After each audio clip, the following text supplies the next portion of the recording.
रंजीत सिंह यादव। यादव जी। यहाँ कहाँ भटक गए? धर्म की लड़ाई में शामिल हुए हैं। हम कहाँ भटक गए? भटकते हमारा अखिलेश हैं। क्या अखिलेश के गुलाम है यादव समाज के लोग? तो उनको केवल टोपी का वोट चाहिए। टोपी के लिए पीडीए चिल्ला रहे हैं, बाकी उनको सनातन धर्म से या अन्य जो भी है उन लोगों से कोई मतलब नहीं है। केवल पीडीए उनका वही है, टोपी वाला वोट बस। यहाँ पे पिछड़े समाज के लोग भी आए हुए हैं। यादव आपके साथ और भी बहुत सारे लोग। मेरे यहाँ अभी 2 गाड़ी और आ रही है मेरी यादव समाज की। फिरोजाबाद से आ रही है 2 गाड़ियाँ और। 700-800 की संख्या फिरोजाबाद से। यादवों का यहाँ पे क्या काम है? वो तो क्या यादव सनातनी नहीं है क्या? ये यादवों के महापुरुष नहीं है? बताइए। ये जो महाराणा सांगा यादव के ही नहीं बल्कि हिंद पूरे सभी सनातन धर्म के हमारे पूर्वज हैं। और इनके जो चोट पहुंचाने इन्होंने कार्य किया ना, उसका हम खुलकर विरोध करेंगे।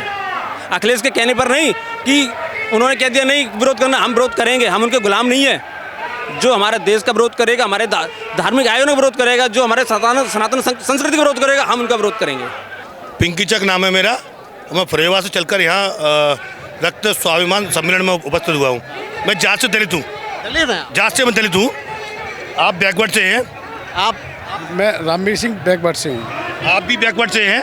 मैं दीपक यादव बैकवर्ड से हूँ। यादव हूँ मैं, यादव। आप यादव हैं? यही है। और ये पीडीए है, ये पीडीए है। अखिलेश वाला पीडीए नहीं है, ये पीडीए है। रास्ता भूल गए? रास्ता नहीं भूल गए। अखिलेश से पूछो, रास्ता वो भूल गया है, हम नहीं भूले हैं। क्या रास्ता भूल गए वो? ये बताएंगे, इनसे बात करो, ये बताएंगे। ये कहाँ रास्ता ले आए? इनको किस रास्ते में ले आए? जिस पीडीए की माननीय अखिलेश यादव जी बात करते हैं, उस पीडीए से खड़े होकर पहले हमारे महापुरुषों का अपमान करवाते हैं, और जब वो उसका पिटने का नंबर आता है तब वो सांसद को दलित कहने लगते हैं। एक दलित मैं भी तो हूँ, दलित मैं भी तो हूँ। एक बैकवर्ड ये भी तो, यादव भी तो है, ये भी तो है। हम ये पीढ़ी है ना, अगड़ा बैकवर्ड दलित, ये है ना, ये पीढ़ी है। वो पीढ़ी नहीं है।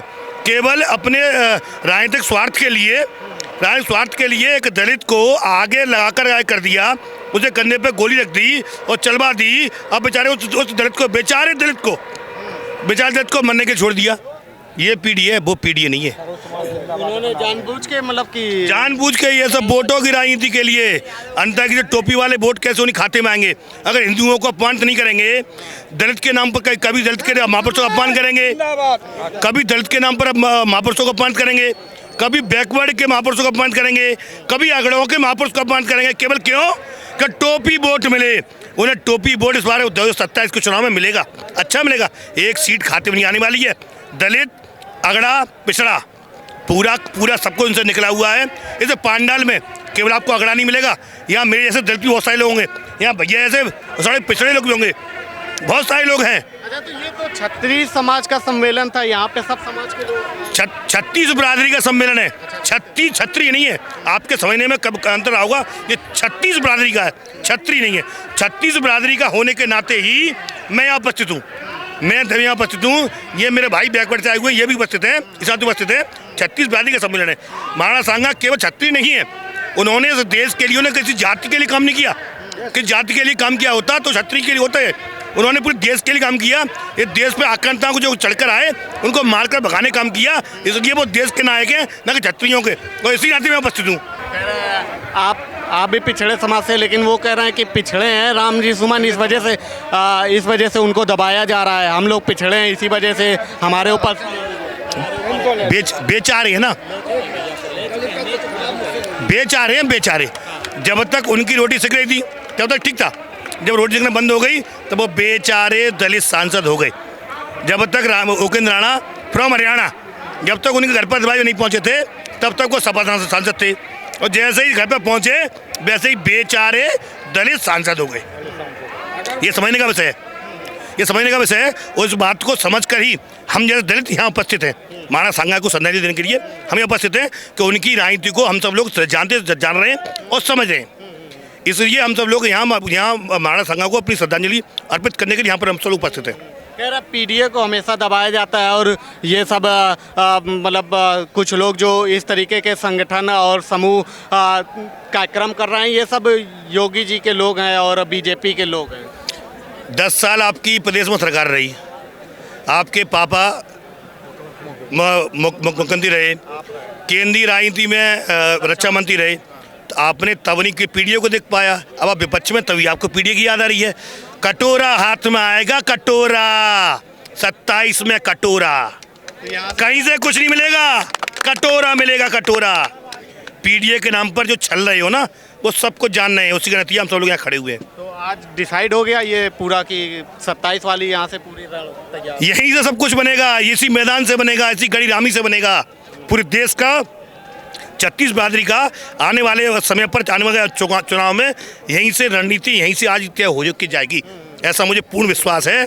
जिस पीडीए को लेकर वो लोग चिल्ला रहे हैं, आगे क्या करेंगे आप लोग, मतलब किस तरीके के आंदोलन और किस तरीके से जो मतलब अब कोई अगर देश के महापुरुषों को इस तरीके की बात ना कहे, क्या करेंगे आप? जूता पड़ेगा। अब तो शुरुआत हो चुकी है, योगेंद्र राणा फ्रॉम हरियाणा शुरुआत कर दी उन्होंने, अब तो जूता पड़ेगा। वही तो अगड़े गए हैं, उन पर तो त्रिवेंटर लगा दोगे, मुझे पर थोड़ी लगा दोगे, वो थोड़ी लगा दोगे, जूता पड़ेगा, जूता। कहना संविधान से चलो, ये संविधान में जो कानून के हिसाब से मतलब आप थोड़ी सजा देंगे, तो कुछ सब सजा हम नहीं देंगे, कानून सजा हमें देगा ना। जूता मारेंगे तो कानून के आप चलिए ना, आप जाके मुकदमा लिखाइए, आप जाके मुकदमा लिखाइए और वो एक दलित को जेल में करवाइए। संविधान से हम आप चलने की सीख दे रहे हैं, आप जाके मुकदमा लिखाइए, आप हम जेल करिए। हम जूता मारने की बात करें, मारेंगे हम, पिटाएंगे, आज नहीं पिटेंगे, कल पिटेंगे, 27 पिटेंगे, गली गली पिटेंगे, घर घर पिटेंगे, हर जगह पिटेंगे। भाई कब तक अपमान बर्दाश्त करेंगे हम अपने पूर्वजों का, कब तक अपना बर्दाश्त करेंगे, कब तक? आज मेरा हुआ, कल इनका, परसों इनका, परसों इनका, परसों इनका, क्या है? सबका नंबर ले रहे हो आस्ता आस्ता आस्ता आस्ता, किसी एक को चुक जाओ यार। अरे वो भी तो पिछड़े समाज से, पिछड़े अब आप जैसे पिछड़े हैं वो। पैदाइश में कमी है, पैदाइश में खून में कीड़ा है, टोपी वाला, तो पैदाइश में कमी है। अगर पिछड़े ही होते तो लगातार अपमान लगातार कर ही नहीं रहे होते, तो उन्हें मुख्यमंत्री माननी चाहिए कि एक तरफ इतना अपार जनसमूह है और एक तरफ आपके दो लोग कह रहे हैं जो सही है, वो इतने लोग सब पागल है, पूरी इंडिया पागल है, 36 बहादुरी के लोग पागल है, आप जो कह रहे वो सही है ना, खाता ना भाई, अखिलेश ने जो कह दिया वो सही, ऐसा कैसे हो जाएगा? क्या सही है चाचा, क्या सही है भैया? महाराणा प्रताप किसी एक जाति के नहीं थे, पूरे हिंदुस्तान के आदर्श थे, और उनके बारे में जो भी टिप्पणी रामजी लाल सुमन जैसे कायरों ने की है, उसको इसका पूरा जवाब अभी नहीं, समय बाद जब वो किसी भी व्यवस्था में हमें मिलेगा, उसको पूरा उसका जवाब दिया जाएगा। तो 27 में ये इसका जवाब पूरा, 27 में ये सत्ता से पहले तो बहुत दूर थे और आगे भी बहुत दूर रहने वाले हैं। कारण क्या है कि इन्होंने हिंदू समाज को तोड़ने की बात की है, और ये इस अपने जो गंदे इनके जो इरादे हैं उसमें ये पूर्ण नहीं हो पाएंगे।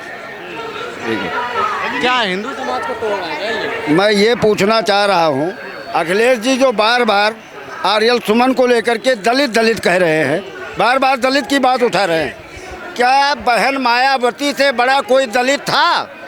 पूरे हिंदुस्तान में बहन मायावती से बड़ा कोई दलित नहीं था, और जब गेस्ट हाउस कांड किया था तब इनको दलित की याद नहीं आई थी। अगर ब्रह्मदत्त द्विवेदी नहीं हुआ होते उस समय, तो आज बहन जी मायावती नहीं होती, तो उस समय क्या बहन मायावती दलित नहीं थी? वो दलित समाज की नहीं थी? आज वो दलित की बात कर रहे हैं, तब दलित कहाँ गई थी? जब बहन मायावती पे ये अत्याचार किए थे, गेस्ट हाउस कांड किए थे, तब क्या बहन मायावती दलित नहीं थी? वो भी। क्या नाम है आपका? रंजीत सिंह यादव। यादव जी। यहाँ कहाँ भटक गए? धर्म की लड़ाई में शामिल हुए हैं, हम कहाँ भटक गए? भटक तो हमारा अखिलेश हैं। क्या अखिलेश के गुलाम है यादव समाज के लोग हैं? हम उनको समझाने का कार्य करेंगे, इस मंच के माध्यम से उनको समझाने का कार्य करेंगे कि यादव उनका गुलाम नहीं है। हम अपनी स्वाभिमान की लड़ाई लड़ेंगे और लड़ते रहेंगे जब तक वो नहीं मानेंगे, चाहे उसके लिए हमें कुछ भी करना पड़े। पीडीए वाले में कह रहे हैं पीडीए के लोगों को दबाया जा रहा है। उनका कहाँ का पीडीए है? पीडीए खड़ा तो सामने, पिछड़ा में दलित अग्रणी ये, और क्या है? यही तो पीडीए है। पिछड़ा दलित सब तो खड़े हैं। वो उनको केवल टोपी का वोट चाहिए, टोपी के लिए पीडीए चिल्ला रहे हैं, बाकी उनको सनातन धर्म से या अन्य जो भी है उन लोगों से कोई मतलब नहीं है, केवल पीडीए उनका वही है, टोपी वाला वोट बस। यहाँ पे पिछड़े समाज के लोग भी आए हुए हैं, यादव आपके साथ और भी बहुत सारे लोग। मेरे यहाँ अभी 2 गाड़ी और आ रही है मेरी यादव समाज की, फिरोजाबाद से आ रही है 2 गाड़ियाँ और। 700-800 की संख्या फिरोजाबाद से। यादवों का यहाँ पे क्या काम है? वो तो क्या यादव सनातनी नहीं है क्या? ये यादवों के महापुरुष नहीं है? बताइए, ये जो महाराणा सांगा यादव के ही नहीं बल्कि पूरे सभी सनातन धर्म के हमारे पूर्वज हैं और इनके जो चोट पहुंचाने इन्होंने कार्य किया ना उसका हम खुलकर विरोध करेंगे। अखिलेश के कहने पर नहीं कि उन्होंने कह दिया नहीं विरोध करना, हम विरोध करेंगे। हम उनके गुलाम नहीं है। जो हमारे देश का विरोध करेगा, हमारे धार्मिक आयोजनों का विरोध करेगा, जो हमारे सनातन संस्कृति का विरोध करेगा, हम उनका विरोध करेंगे। इसमें कह रहे हैं क्या रखा, हमारे साथ आओ, मजा मलाई मिलेगी। अरे मलाई भाई, सनातन धर्म से बड़ी मलाई क्या है भाई? मलाई पहले खुद का पेट तो भर जाए, घर के सांसद ही 5 है, पहले उनका पेट भर लें तब मलाई किसी और को दे पाए। आपने एक चीज नोटिस की, तो खुद का पेट भर लें, खुद का पेट इतना बड़ा है तो मलाई किसी और को देंगे वो? पत्रकार महोदय, आपने जी एक नोटिस की, उनके परिवार में 5 से 6 सांसद हैं, 5 सांसद है ना, या किसी ने राणा सांगा पर टिप्पणी की, एक वो सपा नेता जिसको अब दलित घोषित कर रहे हैं उसको बगली का बकरा क्यों बना दिया? जानबूझकर बलि का बकरा बनाया उसको। मतलब उसको उनको आगे किया गया। बिल्कुल आगे किया गया। ये केवल वोटों की राजनीति है। उनको वोट चाहिए जो इस बार मिलना ही नहीं है। तो इससे क्या वोट मिलता है क्या इस तरीके? अब अगले जी से आके पता करिए, सुमन जी से पूछिए ऐसा क्यों कर रहे हैं वो। टोपी वाला वोट कैसे आएगा भाई? जब हिंदुओं का विरोध करेंगे तभी तो टोपी का विरोध मिलेगा, टोपी का वोट मिलेगा उनको। तो टोपी के वोट से सरकार थोड़ी बन जाएगी। अब उनको तो लगता है ना, उनको तो यही लगता है। वो तो कहते हैं पिछड़ों का भी और बाकी सब साथ आएंगे तभी। अब आप सामने देख रहे हैं पिछड़े दलित, इससे अब सरकार नहीं बनने वाली। सरकार तो लौट के जो आएगी वही आएगी, लेकिन वो तो भूल जाए, माननीय अखिलेश यादव भूल जाए। हो गया उनका तो हो गया, जितना होना था उन्हें हो गया, खत्म। काम खत्म।